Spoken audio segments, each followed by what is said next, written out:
যে আমার মনে হচ্ছে যে আমার হাতে খুব বেশি সময় নাই।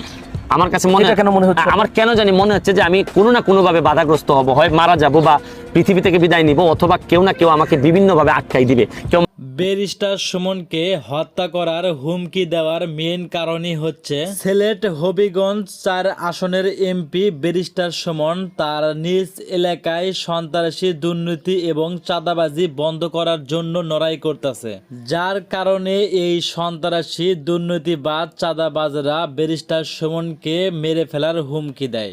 এই ব্যারিস্টার সুমন বলে, আমার শরীরে এক বিন্দু পরিমাণ রক্তের ফোঁটা থাকলে সেটা দিয়েও আমি দুর্নীতির বিরুদ্ধে লড়াই করে যাব। ব্যারিস্টার সুমন আরো বলে, আমাকে মেরে ফেলার হুমকি দেওয়ার আরো অন্যতম একটি কারণ হচ্ছে আমি শুধু আমার সিলেট হবিগঞ্জ দুর্নীতিবাজদের বিরুদ্ধে লড়াই করতেছি না, আমি 64টা জেলার পুরো বাংলাদেশকে দুর্নীতি মুক্তি করার চেষ্টা করতেছি। তাই পুরা 64টা জেলার যতগুলা দুর্নীতিবাজ নেতা আছে সবাই আমার বিপক্ষে এবং সবাই আমাকে মেরে ফেলার হুমকি দিচ্ছে। ব্যারিস্টার সুমন বলে, জানি না আমি কতদিন বাঁচবো, তবে যে কয়দিনই বাঁচি না কেন আমি দুর্নীতির বিরুদ্ধে লড়াই করেই যাব, এতে আমাকে যতই মৃত্যুর ভয় দেখাক না কেন।